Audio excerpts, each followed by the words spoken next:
Hello, and welcome back to Boring History for Sleep. Tonight, we will gently turn our minds away from the rapid pace of the modern world and allow them to settle, like fine dust, upon the stable stone-laid ground of ancient Rome. Not the Rome of emperors, legions, and epic political struggles, but the Rome of the everyday, the forgotten, and the deeply practical. We will be exploring the subtle rhythms of a life lived 2,000 years ago, life defined by water, stone, and the constant quiet business of keeping a great city running. Imagine yourself, just for a moment, letting go of all your current obligations. You are not required to do anything, to remember anything, or to analyze anything. You are simply invited to listen and to feel the gentle weight of history pressing down, smoothing out the edges of your mind. Tonight, we begin at the foundation of that great civilization, the infrastructure, the things so mundane, so basic, that they almost disappear from the grand histories, the very pipes and drains that gave the city its unique character. We will drift through the early morning routines of ordinary Romans, explore their quiet reverence for the water that sustained them, and contrast their complex, built world with the surprisingly basic needs of the human body. Settle in, find a comfortable position, close your eyes if you wish. Let the steady, rhythmic descriptions wash over you. Our journey begins, not in the marble halls, but in the dark, cool tunnels beneath the city, in the hidden truths of Roman plumbing. To walk through the city of Rome, or indeed any large Roman municipality, was to exist within a colossal, engineered landscape where water was always present, always moving, always serving a complex and essential purpose. We must first begin with the aqueducts. These great channels were far more than simple pipes. They were comprehensive feats of hydraulic architecture, demanding careful surveying, precise engineering, and a constant dedication to maintenance. Picture a team of Roman engineers, the agrumensors, working quietly in the Italian countryside. They are not rushed. Their instruments are simple but effective. The groma used for establishing right angles, and the chorobates a long wooden frame used for measuring precise level and gentle slope. They are painstakingly calculating the ideal gradient, a slope so slight a fine, no more than 1 foot of drop for every several hundred feet of horizontal distance, that the water would flow consistently, but without the erosive force of a torrent. Imagine the sensation of walking alongside one of these hidden conduits, feeling only the subtle, cool dampness of the earth above the invisible flow. The conduit itself, or spicus, was lined with a reddish, waterproof concrete called opus signinum, ensuring the precious cargo was not lost to the earth.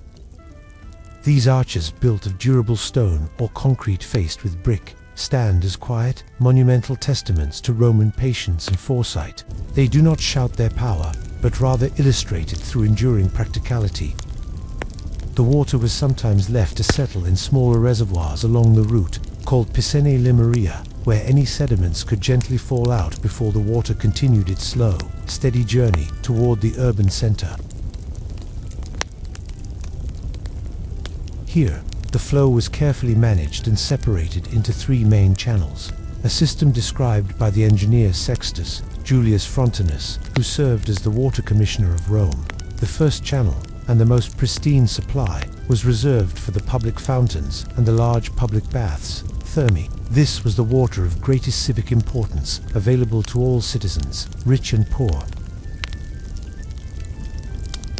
Imagine the early morning routine of a Roman living in an insula, a multi-story apartment block. Inside the insula, there were rarely provisions for running water. You step onto the cobblestone street. The air is cool and perhaps heavy with the scent of wood smoke and damp earth. You walk only a short distance, perhaps 50 yards, before you reach the local public fountain. This fountain is solid, often made of a dark volcanic stone, perhaps adorned with a simple, weathered face carved into the rock from which the water flows. The sound here is the clearest manifestation of the aqueduct's success, a steady, inexhaustible stream pouring continuously into the basin below. It never stops. The sight is both mundane and miraculous, a never-ending source of fresh, cool water, glistening in the weak, early light. This daily ritual is a moment of quiet, focused work, often shared with neighbors in comfortable silence or gentle greeting. A lapse in their vigilance could mean stagnation, disease, or the catastrophic loss of structural integrity. They were the constant, unseen hand that maintained the rhythm of the city's life. Consider the material used in the final distribution: lead.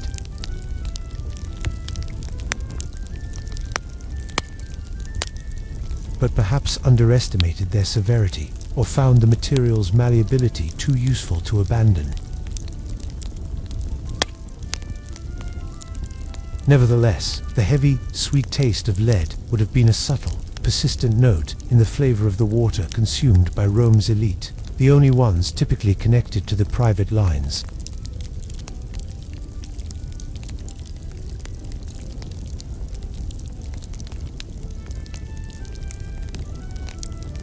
The sheer volume was staggering. Modern estimates suggest that at its peak, the 11 major aqueducts supplied Rome with over 1 million cubic meters of water per day, enough to fill over 400 Olympic swimming pools. As the sun climbs higher, you finish filling your jars. The cool water sloshes gently as you carry it back to your apartment. You have secured the day's fundamental necessity. This moment of peace and efficiency, guaranteed by miles of engineered stone, sets the stage for the rest of the Roman day, which will inevitably lead us to the next, equally important destination for the water, the large humming complex of the public baths. We transition now from the moment of acquisition to the moment of public hygiene, where all of that vast flowing water eventually found its grandest civic purpose. We shift our attention from the quiet fountain to the echoing, steam-filled chambers, where Roman society spent its afternoons. We leave the steamy, social environment of the bathhouses and move into the more focused, quiet chambers of Roman administration. Our attention now settles upon a man whose legacy is etched, not in battlefield victories, but in the meticulous management of water flow. We are going to explore the life and work of Sextus Julius Frontinus. Was an exceptional figure, a man of profound practicability, military experience, and intellectual discipline, who nonetheless dedicated the most vital years of his career to what many would have considered the mundane task of civil engineering. He was, to put it simply, the curator aqueductum, the water commissioner of Rome, appointed by the Emperor Nerva around 97 CE. Imagine Frontinus himself.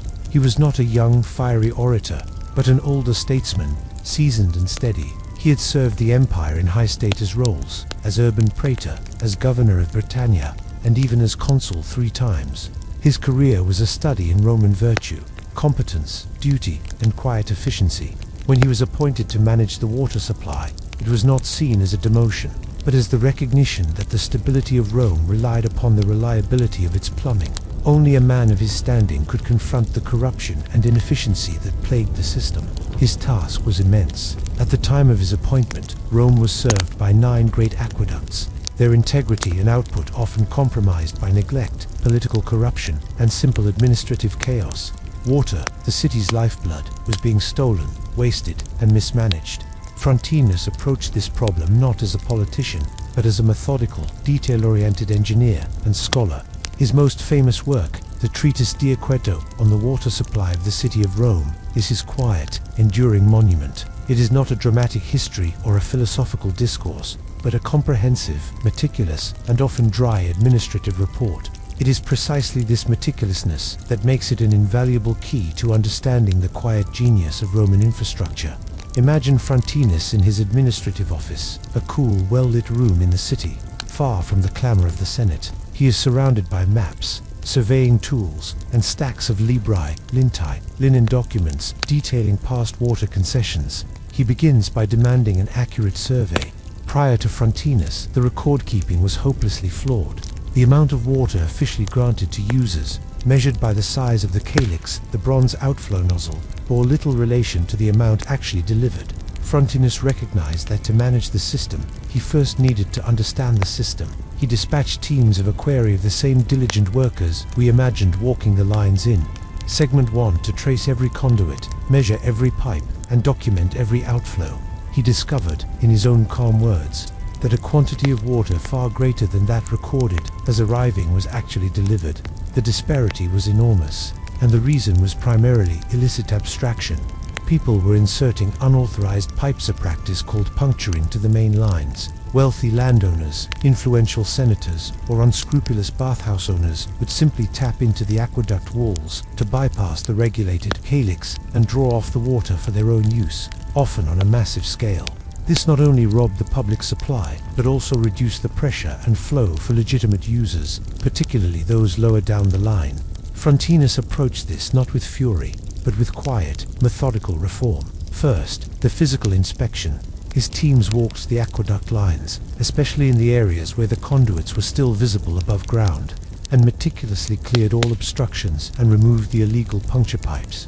The sheer scale of this quiet, tedious work is profound. Imagine walking for miles, day after day, not seeking glory, but looking for a subtle seam in the stone, a telltale damp patch that signaled an illicit connection. Second, the legal and administrative reform. Frontinus established a strict protocol for the calyx. He decreed that all nozzles must be stamped, standardized, and installed according to precise measurements and documentation. He recognized that the fight against corruption had to be won on paper as well as in stone. By standardizing the equipment and creating comprehensive, verifiable records, he created an administrative system that was far more difficult to subvert. Frontinus saw the water not just as a commodity, but as a crucial public resource that should be managed for the benefit of the entire city. He redirected the saved water, the water recovered from the thieves, back into the public distribution system, increasing the supply to the fountains, the latrines, and the great public baths, enhancing the very quality of daily life we discussed in the previous segments. His work was a quiet lesson in the power of competence over charisma. He didn't seek to rebuild the aqueducts. He sought to restore their original integrity and function. He was a master of efficiency.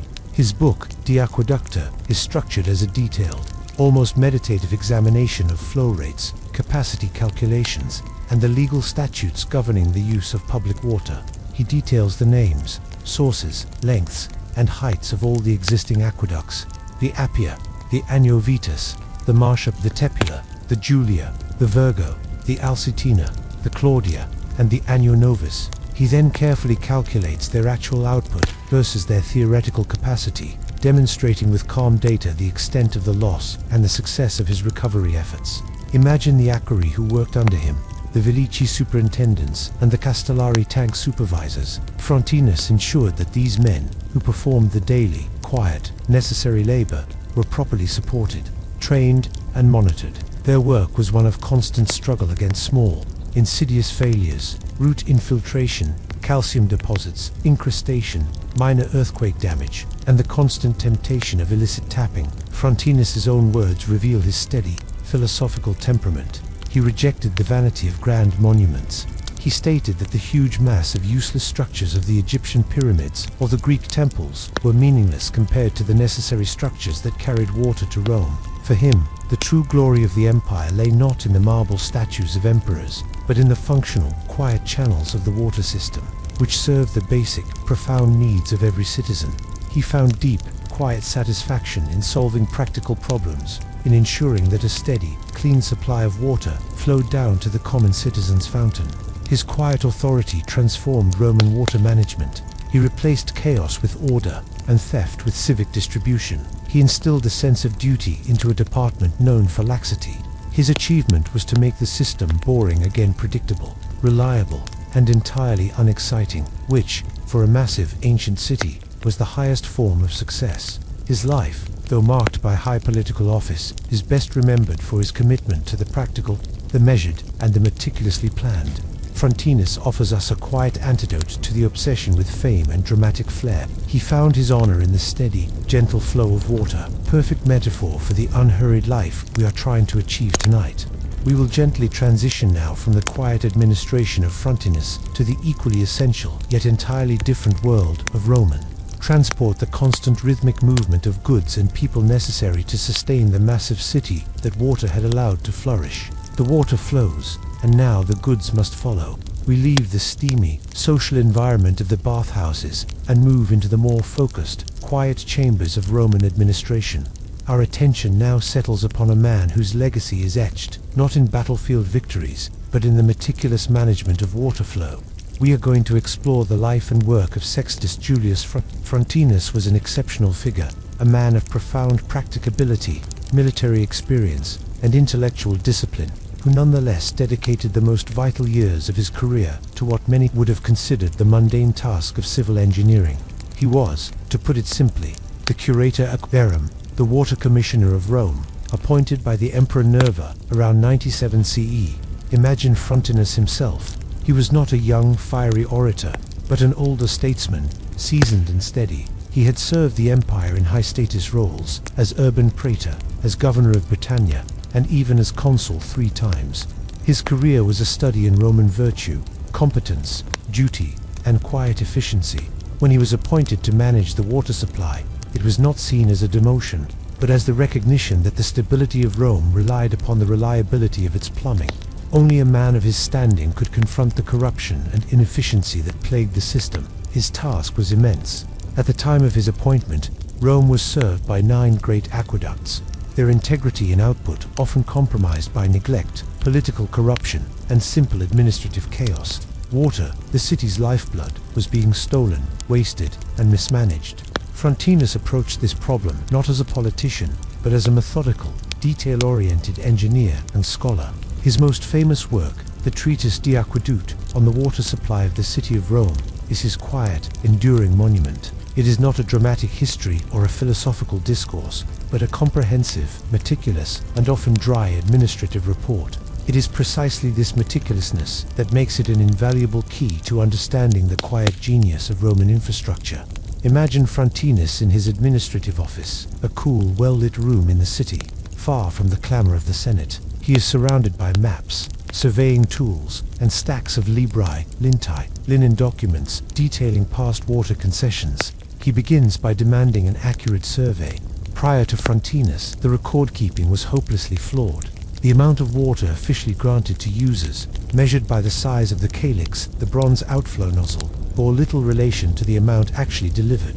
Frontinus recognized that to manage the system, he first needed to understand the system. He dispatched teams of a quarry of the same diligent workers we imagined walking the lines in.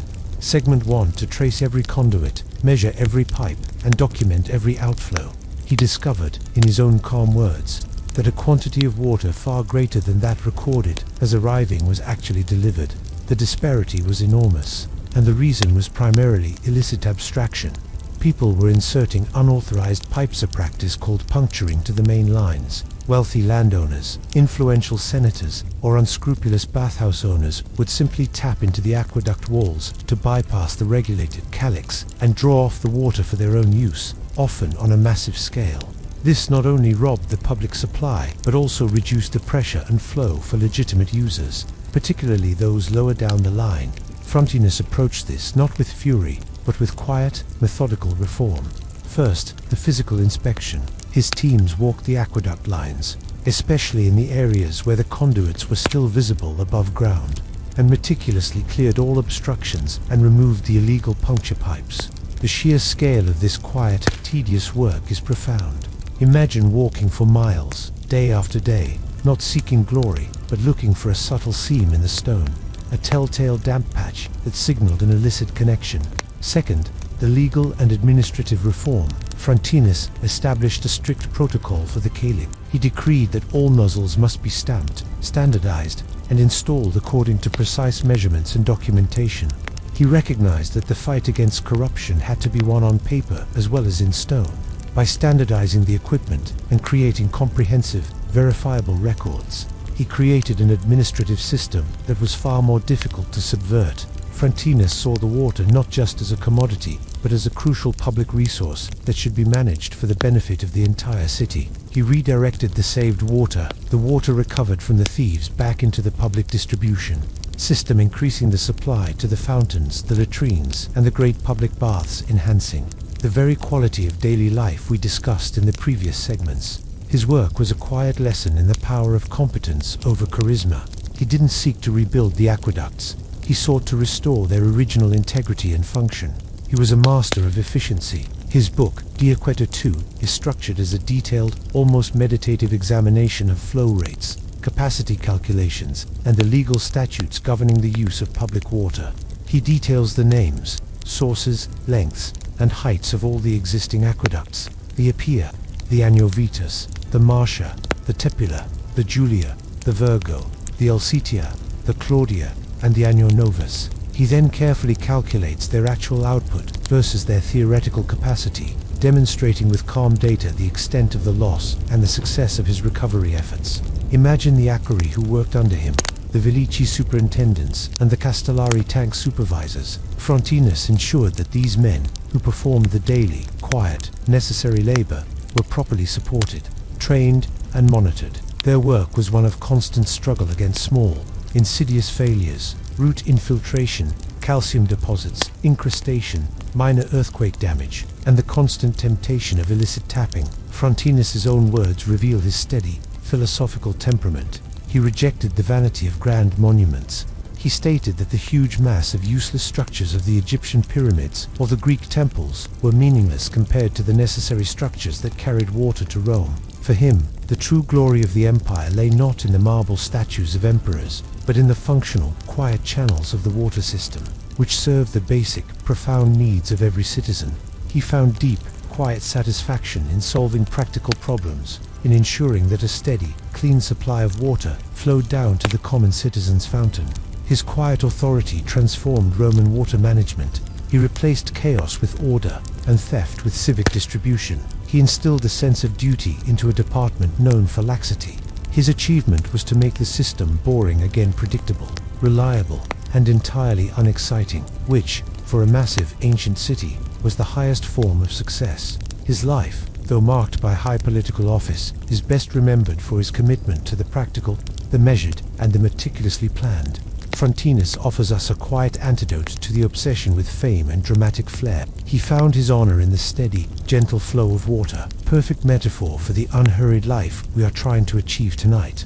We will gently transition now from the quiet administration of Frontinus to the equally essential, yet entirely different world of Roman. Transport, the constant rhythmic movement of goods and people necessary to sustain the massive city that water had allowed to flourish. The water flows, and now the goods must follow. Each massive block is gently lowered, carefully adjusted, and then pounded into the nucleus layer beneath, using heavy, slow-swinging wooden mallets. The sound of this final setting is a deep, low, steady, clunking sound, followed by the delicate, metallic tap-tap of a chisel as the edges are trimmed to fit perfectly against their neighbors.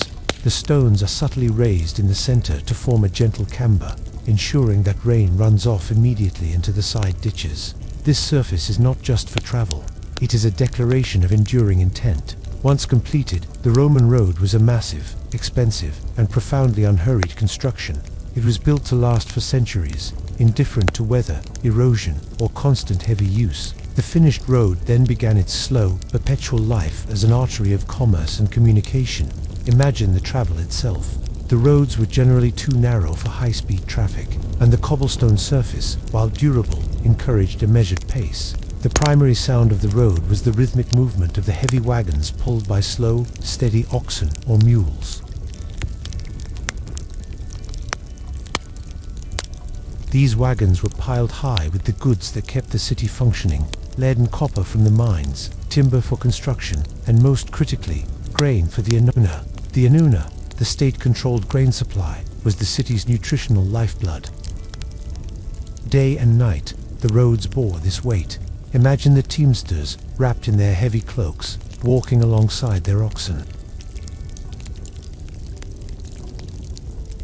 It was predictable, reliable, and utterly Along these roads, at predictable intervals, were the mansionese, the official rest stops. These were not places of excitement, but rather necessary points of pause. Here, the driver could unyoke the animals, feed them, and himself find a simple meal and a place to sleep. The sound of a mansio at night was one of deep restorative quiet. The gentle chewing of the horses, the faint smell of wood smoke and damp straw, and the immense silence of the Italian night broken only by the occasional slow shift of a guard. Even the fastest travel was measured by a modern standard. While an express courier, a seller, could ride a swift horse over these perfectly maintained roads, traveling dozens of miles a day, their speed was the exception. The daily life of the road was defined by the average citizen's pace of 4 to 5 miles an hour for a light wagon, or the pedestrian pace of a small group of travelers, walking slowly, their sandals slap-slapping on the hard stone, their conversation low and steady. The Roman road, therefore, was a massive commitment to the long-term stability of the empire. It allowed messages to pass, armies to deploy, and, most importantly, food, to arrive without fail. It was the enduring promise that the city would be fed, that the supply chain would not break.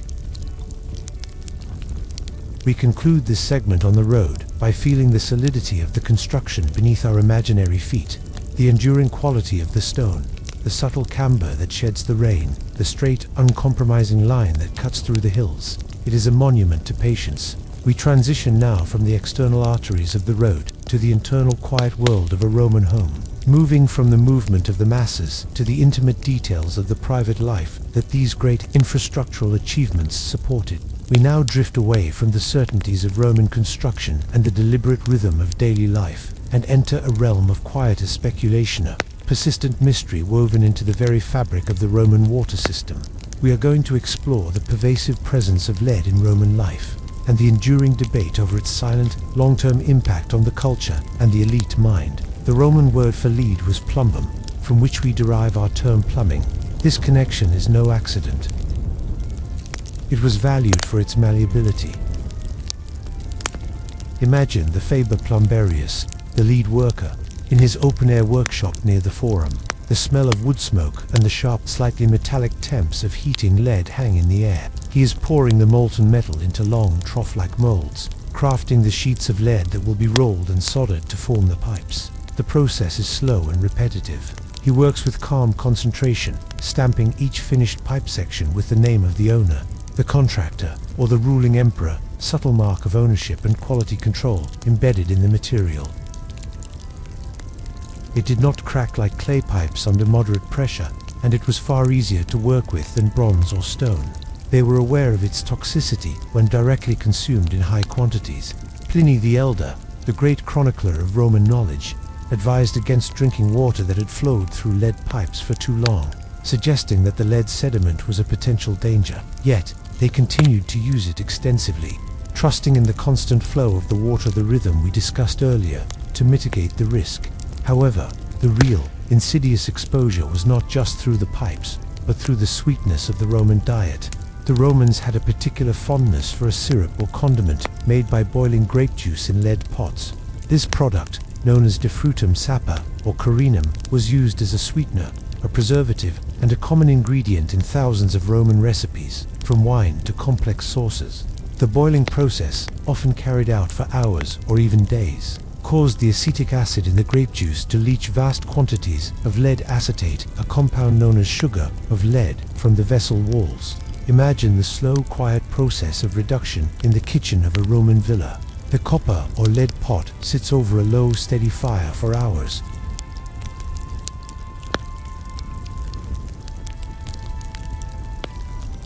With every hour of slow reduction, the concentration of lead in the thick, intensely sweet syrup grows exponentially.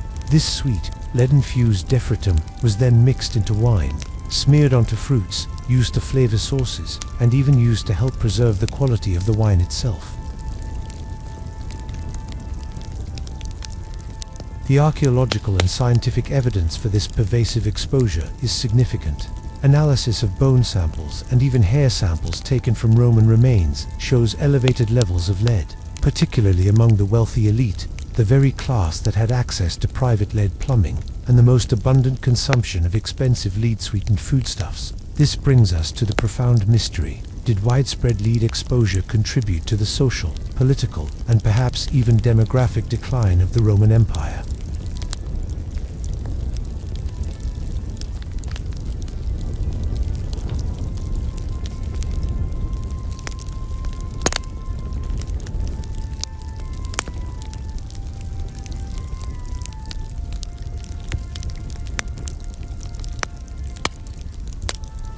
Imagine a senator struggling to follow a complex debate, his once sharp mind now plagued by a dull mental fog.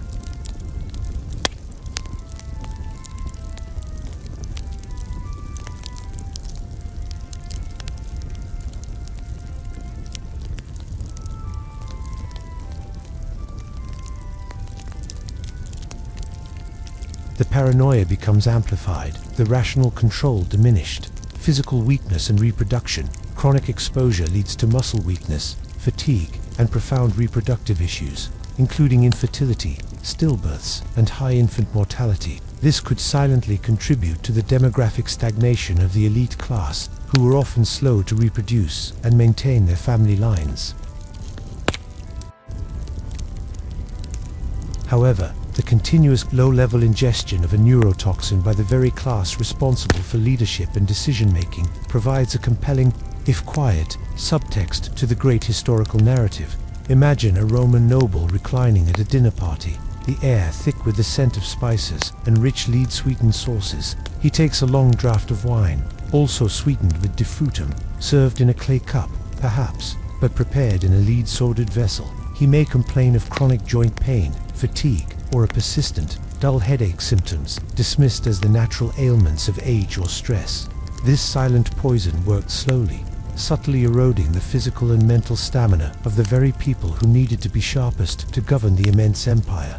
Archaeological finds only underscore the extent of the reliance on lead. Excavations of Roman homes consistently reveal fragments of lead piping, cooking vessels, and cosmetic containers. The material was simply too convenient, too effective, and too deeply integrated into both their infrastructure and their culinary culture to be abandoned. The mystery is unsettling precisely because it is so unhurried and invisible. It is a testament to the idea that sometimes the greatest dangers are not the sudden, dramatic invasions or epidemics, but the slow, cumulative consequences of seemingly mundane, daily practices. We leave this contemplation of the silent poison now, moving from the invisible threat in the pipes to the tangible, often violent, realities of the arena place where life was explicitly not unhurried, but violently, dramatically cut short. Yet, even in the amphitheater, we will maintain our detached, focused observation, seeking the quiet, cultural logic behind the spectacle. We leave the subtle, creeping anxieties of the lead-poisoning mystery and turn toward a reality that was anything but subtle. The Roman amphitheater. This was a place where life was violently, quickly extinguished, yet even here, in the heart of the spectacle, we must look beyond the immediate shock and observe the quiet, measured logic that underpinned the ritual of the games. For the Roman citizen, the public games de Munora were a cultural necessity, a profound shared experience that offered a predictable, scheduled rhythm to the year. These events were not about chaotic violence. They were highly structured, deeply ritualized, and meticulously organized affairs that served multiple purposes: social bonding, political patronage, and the quiet reinforcement of Roman values regarding courage, death, and social hierarchy. Imagine yourself seated high up in the cavea of the Colosseum, or a smaller, regional amphitheater. The morning air is still cool, but the sun is slowly beginning to warm the stone. The sheer size of the structure is overwhelming, yet your focus must remain detached upon the organizational details. The crowd's sound is a sustained, low roar, a great, collective sigh of anticipation. But we will filter this out, focusing instead on the quiet, deliberate movements in the sand-covered arena below. The games were generally organized into a precise, unhurried schedule, reflecting a Roman love for order. The day typically began with the venations, the hunting spectacles. This was an opportunity to observe the exotic animals of the Empire. Lions, tigers, bears, elephant screeches, often transported across vast distances using the very road system we discussed. In segment 4, the hunt was a carefully choreographed display of skill, demonstrating Rome's global reach and its mastery over the natural world. The violence was directed at the beasts, reinforcing the idea of Roman superiority and control. The scent of exotic animals, dust, and perhaps early morning wine would hang in the air. The midday interlude was reserved for the executions, the meridianum spectaculum. This was the segment most focused on swift, unsentimental justice. Criminals, sometimes referred to as noxi, were subjected to various forms of execution, often intended to be a theatrical, public demonstration of the consequences of challenging Roman law. We must acknowledge the grim reality that lives were brutally cut short here, but we focus on the cultural consequence, the public re-establishment of the legal order. The crowd's reaction here was often quiet, reflective of the belief that this was a necessary, logical function of the state. It was a swift, efficient removal of elements deemed disruptive to the unhurried stability of Roman society. The afternoon, the climax of the day, was dedicated to the gladiatorial combat, the true munus. These fights were not random brawls. They were highly specialized, carefully matched duels between men trained in specific fighting styles. The Murmillo with his fish-crested helmet and short sword, the Ricerius with his net and trident, the Threx with his small shield and curved dagger. Each style was an academic exercise in contrasting strengths and weaknesses. Imagine the gladiators entering the arena. They are professional fighters, often slaves, condemned men, or sometimes voluntary recruits, who had dedicated their lives to the specific discipline of the arena. They move with a quiet, professional competence, acknowledging the crowd, but focused on the ritual before them. Their bodies are well trained, conditioned by the ludus, the gladiatorial school, where their lives were governed by a strict, almost monastic regimen of diet, exercise, and combat drills. The combat itself, when it began, was governed by strict rules, overseen by a referee, the summa rudis. The goal was not simply immediate butchery, but a measured display of courage, skill, and endurance. The fighting was deliberate, often lasting for several minutes as the combatants tested each other's defense. The sound of the combat was the clash of steel on steel, the thud of a shield against a body, and the measured movements of sandaled feet on the packed earth. If a gladiator was clearly overcome, he would drop his shield and raise a finger to appeal to the editor, the person sponsoring the games. At this point, the crowd and the editor would calmly determine the man's fate based on his performance. Did he fight with virtue's manly courage? Did he endure his wounds with stoicism? If he fought well, he might be spared, granted the mistio. If not, the decision would be made for the swift, final blow. The culture surrounding death in the arena was remarkably detached. Death was viewed as an inevitable, necessary consequence of the spectacle, a demonstration of the low value of an enslaved or condemned life, set against the high value of Roman courage. The focus was not on the gore, but on the philosophical acceptance of one's fate, the quiet stoicism expected of both the victor and the vanquished. Life was poured out onto the ground in a public display, but the cultural attention was on the manner of the ending, not the viscera of the act. Even the cleanup was methodical. The bodies of the slain were removed quietly and efficiently by attendants, sometimes dressed as the Etruscan deity Charon, who would drag the corpses through the gate of death, Porta Libic. The sand would be raked, replaced, and prepared for the next bout. It was a cycle of predictable violence, followed by predictable sanitation, all contributing to the larger rhythm of the day. The business surrounding the arena was itself a complex, unhurried industry. It involved vast financial investment in the gladiatorial schools, the sourcing of exotic animals, the transport logistics across the empire, and the administrative bureaucracy required to organize the spectacle. It was a huge engine of employment and political maneuvering, all centered around a calculated performance of death. The enduring cultural importance of the games was that they provided a space for Romans to confront death and violence in a controlled, ritualized environment. By watching others face death with courage, the citizen was reminded of the fundamental Roman value of fortitudo, inner strength. It made the immense, unpredictable violence of war, disease, and daily life slightly more palatable by framing a specific type of death as a predictable aesthetic event. The violence was a sudden disruption to the steady rhythm of life, but its presentation in the arena was entirely rhythmic and scheduled. We leave the vast, echoing structure of the amphitheater now. We have seen the external display of violence, but we must now look inward, toward the quiet, necessary violence inherent in the Roman household, the subtle control, the constant discipline, and the profound social stratification that defined the structure of the domus. We turn now from the public spectacle of the arena to the private stage of Roman life, the domus or household. This transition moves us from the external displays of power to the internal, subtle workings of social control and profound stratification that defined the daily lives of the elite and, more critically, the vast majority of people who served them. This segment is dedicated to the structure of the elite household and the quiet, constant presence of the enslaved population. The Roman domus was far more than a dwelling.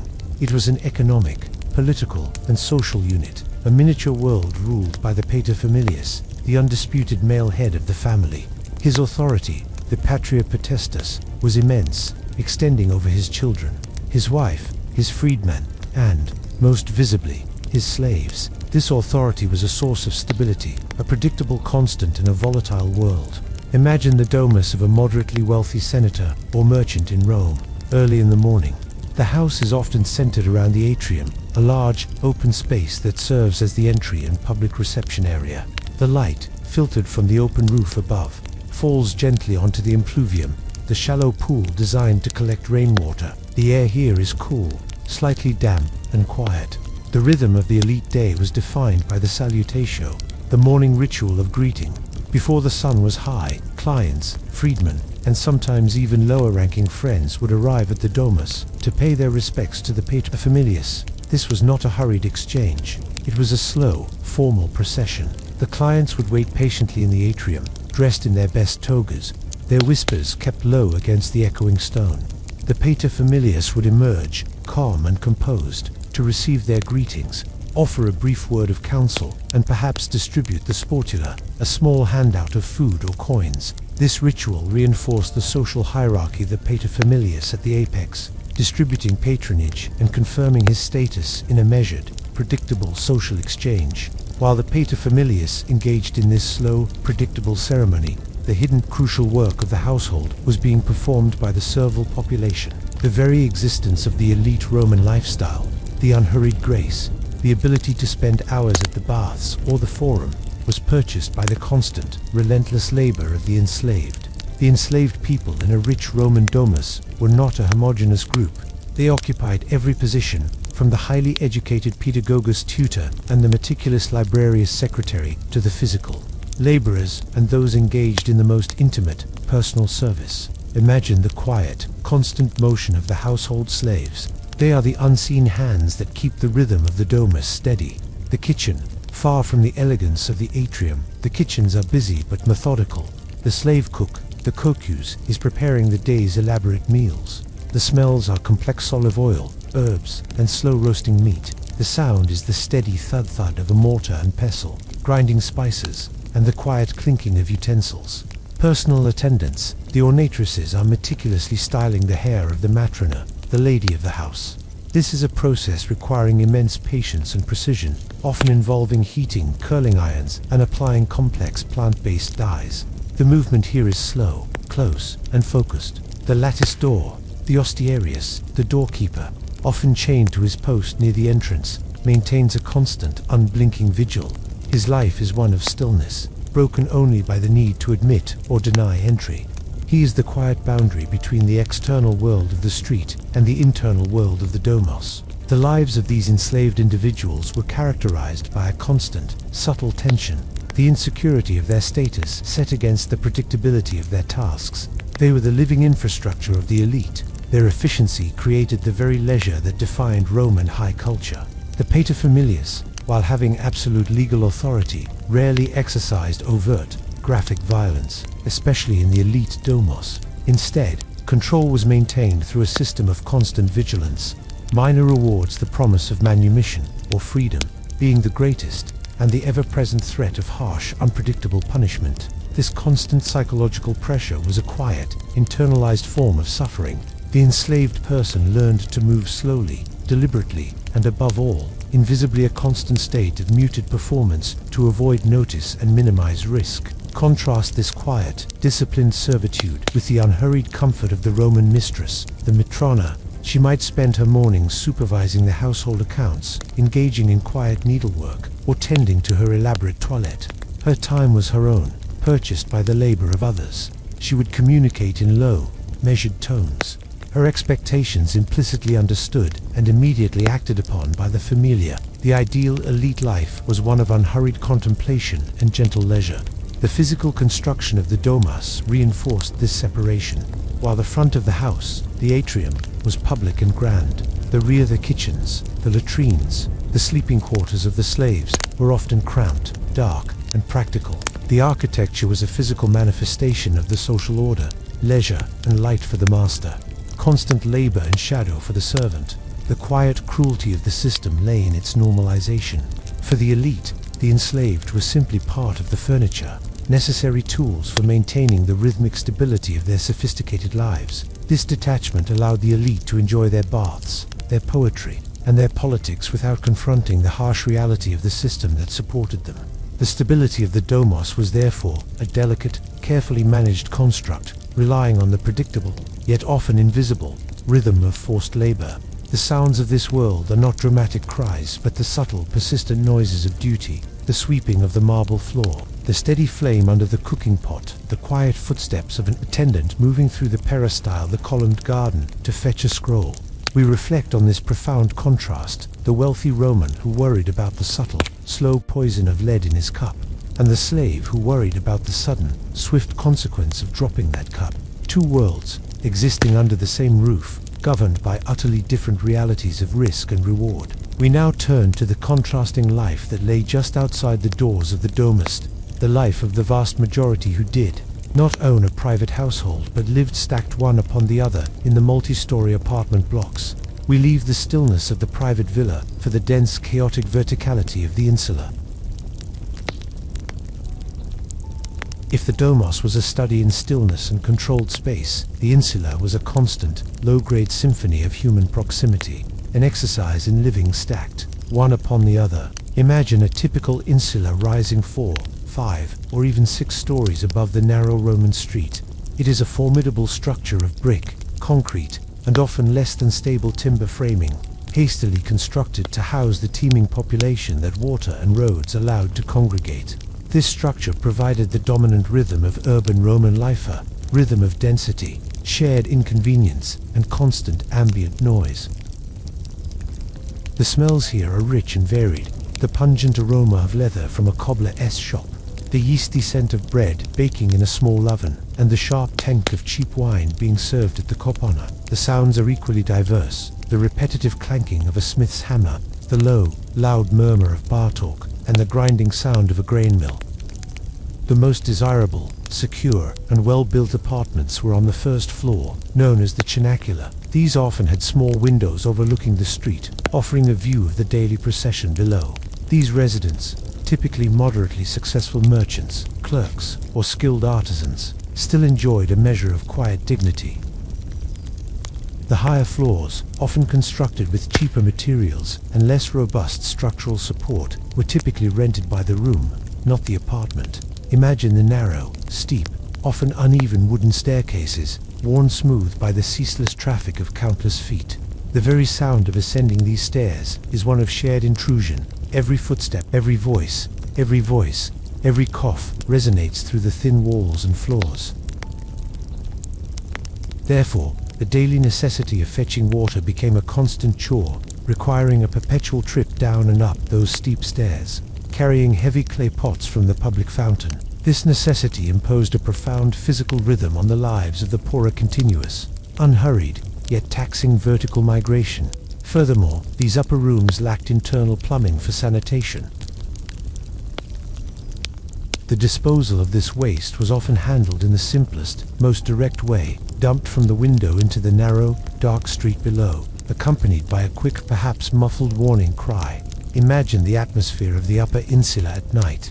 The air is thick, containing the mingled smells of cooking fires, unwashed linens, and the ever-present effluvium from the street. The sounds are not external, but internal and constant. The creak of the structure as it settles, the sound of the neighbor's conversation through the paper-thin walls, the cry of a restless baby on the floor above, the gentle scratching of mice or other vermin in the walls and rafters. There is no true solitude, only the shared ambient presence of hundreds of other lives being lived in the most intimate proximity. The risk in the insula was another constant, quiet presence. Fire was a perpetual menace. The small, open cooking braziers, the thin wooden structures, and the lack of accessible water on the upper floors meant that a small spark could quickly escalate into a catastrophic inferno. The sound of a fire in the insula was not a dramatic burst. This quiet, structural vulnerability added a layer of profound, low-level anxiety to the daily rhythm of the residents.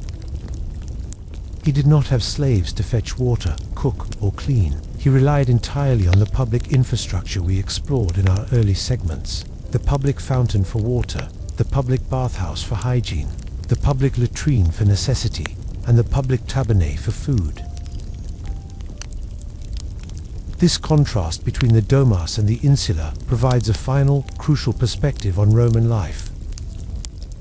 The poor, stacked high in the insula, experienced Rome as a chaotic, noisy, vertical climb. Their rhythm dictated by the constant demands of the street and the simple mechanics of survival.